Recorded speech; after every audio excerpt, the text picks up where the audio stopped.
Today, we're going to peel back a layer of the digital world that's so fundamental well, it's practically invisible. We're talking about something called data types. Sounds kind of boring, right? But what if I told you that one simple choice, made by a programmer, quietly dictates everything from how fast your apps run to how much stuff you can actually fit on your phone? Yeah, let's uncover this deception. So let me ask you something. I'm sure this has happened to you. You get a brand new 1 terabyte hard drive, you're all excited, you plug it in, and your computer says, you've only got 931 gigabytes, what gives? Did you get ripped off? Well, the short answer is no. It's not a mistake, it's not a bug, it's not some defect from the factory. It's actually a clue. It's the first hint that the numbers we see on the box aren't always the numbers the computer is actually using. And if you follow that clue, it starts to unravel this whole set of hidden rules. A series of trade-offs, really, between space and time that pretty much govern our entire digital world, from the silicon chip in your processor all the way up to the cloud. So let's start right there with that hard drive. This is what I like to call the great storage deception. And you know what it all comes down to? It's about how we count. See, on the left, you've got marketing math. That's decimal, base 10, the way humans count. A kilobyte is a nice, round 1,000 bytes. Easy. But on the right, you've got computer math. Computers think in binary, base 2. And in their world, a kilobyte, or a kibibyte, to be technically correct, is 2 to the power of 10, which is exactly 1,024 bytes. That tiny little 24-byte difference, that's the source of the whole problem. And what's really fascinating, what this slide shows, is how that little gap just gets bigger and bigger. At a gigabyte, okay, it's about a 7% difference. But look what happens when you get to an exabyte. We're talking internet-level data here. That little rounding error has suddenly ballooned to over 15%. The bigger the numbers, the bigger the deception. Okay, but this isn't just about tricky marketing. Let's go deeper. I mean, way deeper, down to the hardware itself. Because down there, we find this set of really rigid, hidden rules about how your CPU physically reads data from memory. It's a concept called memory alignment. You see, your CPU doesn't read memory 1 byte at a time. That'd be way too slow.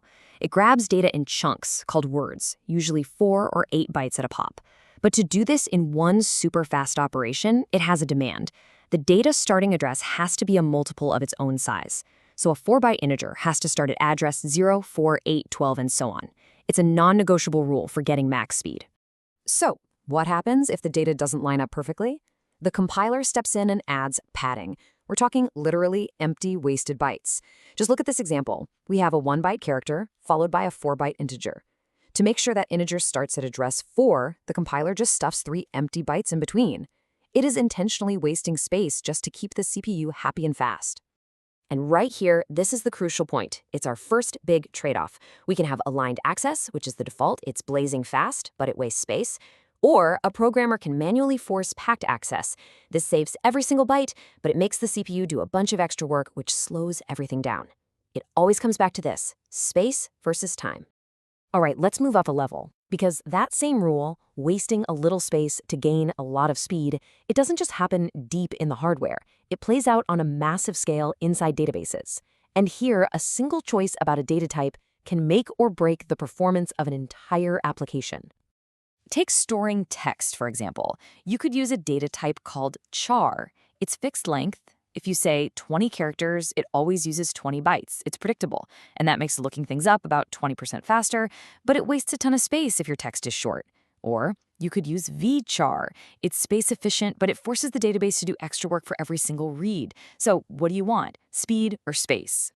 And this problem gets even bigger with primary keys, the unique identifiers for every row in a database. A simple sequential integer is small, it's orderly, it's fast. But in modern distributed systems, we often use something called a UUID, this huge random string of characters. And while that randomness is great for making sure IDs don't clash, it absolutely wreaks havoc on database indexes, leading to operations that can burn up to 50% more CPU power. And here's why. Think of a database index like a perfectly sorted phone book. When a new random UUID comes along, the database has to find the right page to stick it in, but that page is almost always full. So it has to split the page in two, reshuffle all the entries, update its records. It's a huge mess. Now do that millions of times, and your neat phone book becomes a fragmented, slow nightmare.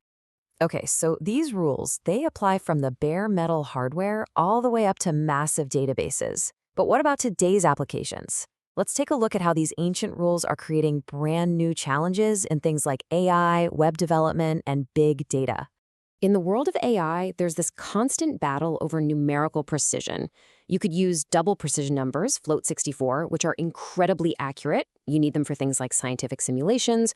Or for most AI tasks, you can actually get away with single precision, float 32, which is kind of just good enough. And oh yeah, it uses half the memory.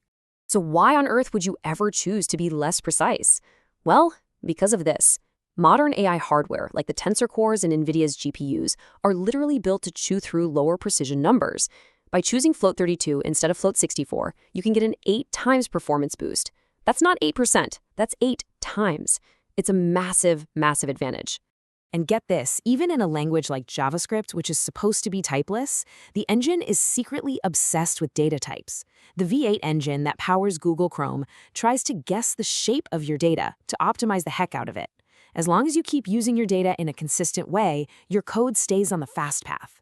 But the second you do something weird, like change a property that was a number into a string, V8 has to throw all its optimization work in the trash and take a much, much slower path. And when we talk about big data, the choice of your file format is really just a giant data type decision. Take a format like Parquet. Instead of storing data in rows like a spreadsheet, it stores it in columns. This means all the numbers are stored together and all the text is stored together.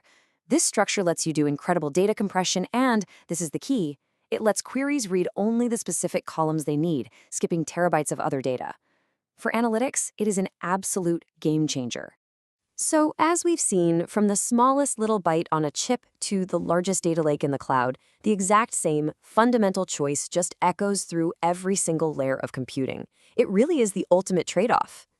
You know, I think this quote from the source material just sums it all up perfectly. A data type isn't just some label. It's a physical blueprint. It dictates exactly how much space your data will take up on a disk and exactly how much time it will take for a computer to process it. It's the architecture of information itself. Which really leaves us with one final question. In a world where the amount of data is just exploding, we're going to be forced to make this choice between space and time over and over again. So what are we going to prioritize? The safety and guarantees of perfect precision, or the relentless, never-ending demand for raw speed? The answer to that is going to shape our entire digital future.